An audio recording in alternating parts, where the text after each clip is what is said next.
Americans are now obese. We have a huge number of people who are overweight, and so many people are saying, what's the best way to lose weight? Well, that's a question that many Americans are struggling to get the answer. Our next guest says he found a surefire path to a wellness revolution. Vitamins, health food, exercise, fitness clubs. Despite this growing trend, only a small percentage of Americans really understand what it takes to stay healthy. In 1996, Paul Pilzer, a world-renowned economist, became interested in the field of health and made some significant discoveries of his own. He then wrote the book, The Wellness Revolution. 61% of our population is overweight. And worse than that, 27% is clinically obese.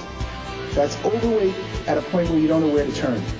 Through his scientific research, Paul found out what you need to know to move from sickness and obesity to vibrant well-being.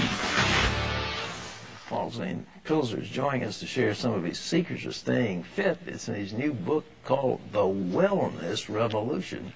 And there he is looking like Yul Brynner on the cover, just ready to start in The King and I. Paul, it's good to have you with us. It's great to be here. You are trained as an economist, an economic advisor on a couple of presidential administrations. What got you into wellness, fitness? Well, the same reason I became an economist. Growing up as a child of immigrants in the 1950s in Brooklyn, everyone wanted to know about economic issues. Although my education geared me towards science, I ended up going to Wharton and becoming a professor of economics because my family, my father, his uncles, that's what they wanted information about. They wanted to know how to make a living. 25 years later, as a very successful economist, I realized I'm now in the wrong field. What people mostly need in the United States, the #1 problem today, is health, as evidenced by the fact that 61% is overweight and 27% of our population, that's 77 million Americans, are clinically obese. That's shocking, isn't it? It's even more shocking to look at the trends. 20 years ago, the numbers were less than half that. So in the last 2 decades, while we're all talking about health, and it's all you see when you turn on the television or watch an ad, the population of obese and overweight people has more than doubled. That set me on a research quest to say, why is this happening? What did you discover? What I discovered was it was really an economic problem, not a scientific or biology problem. All right. In effect, we have a $1 trillion food industry in the United States. We pay farmers $40 million to produce food, but $40 billion, but $960 billion is paid to packaged food companies and fast food companies. The food companies in America today are primarily owned by the tobacco companies, and they make addictive processed foods. They study every one of their existing customers and say, how can I get them to consume more? The fast food restaurants know that if you're overweight, you consume 50% more at the cash register and only take up roughly the same amount of space.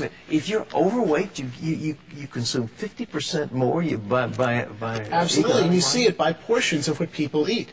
So they study American consumers like rats in a laboratory. You have a favorite Christian singer, and all of a sudden you feel good about a certain addictive fast food. Guess who sang the commercial that's in the back of your mind when you go to buy it at the checkout counter? They study Americans like rats to increase consumption of their food products, and in doing so have more than doubled obesity and overweight in the United States. This is unbelievable, because we have a health problem that's crowding $1.5 trillion. It's run away, and obesity is one of the major causative factors: heart disease, high blood pressure, so on. Everything, and really most of our medical problems today that are non-pediatric or non-geriatric stem from being overweight and obese. So as I studied it, I realized that the answer was an economic problem had caused being overweight and obese. As I studied it, I saw America ready for a revolution, a wellness revolution, and that there was a new industry emerging called a wellness industry. We spend $1.5 trillion on medicine, which is really the sickness industry. That's right. It's not really health, it's about when you get sick, they treat the symptoms of your disease.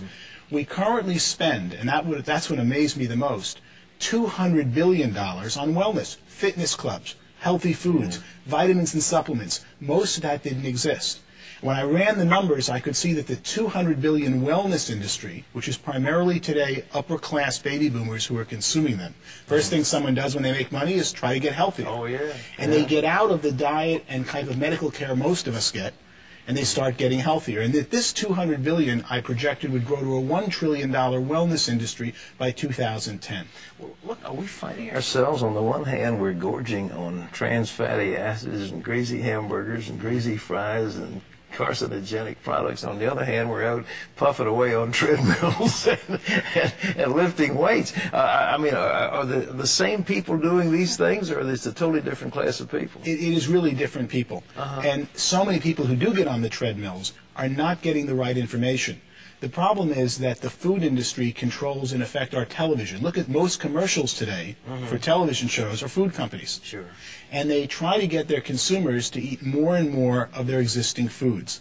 As the food industry focuses on those who are overweight, they make them more and more overweight. And then when someone says, I want to lose weight, I want to get healthy, they get misinformation out there because they've got this industry that controls our media that is constantly saying, how do I get you to eat more food? What should people do to lose weight? What are the tips? Well, I didn't write a book to come up with tips, but I came up with quite a few in doing my research. All right. The main one is really timing. From the time you're hungry, if you start eating food, your stomach doesn't tell your brain that you've now sated and had enough food until 15 minutes have passed. So you can see why fast food restaurants are so deadly, because you go in there hungry and you keep eating and eating and eating in less than 15 minutes, but it isn't until 15 minutes that your body knows you've had enough. When we used to eat with Grandma and they took time between each course, you naturally controlled the amount you eat because it took 15 minutes between courses, and that told your body to stop eating. What supplements? People spending a lot of money on vitamin supplements. Is there anything that people should be looking for? The main thing they should be looking for is to see that their supplements are real. 1/3 of the supplements that you purchase today in the store are not in the bottle what says on the label, because supplements are an unregulated industry in this country. There are several companies that just buy supplements and rate them just for what's in the bottle, and most of the times what you're getting, or about half the times, you're not getting what's on the bottle. So you've got to find a brand that has in the bottle what's on the label. The wellness revolution, how to make a fortune in the next trillion-dollar industry. Where do people make money in this thing? Well, that's what I started to discover.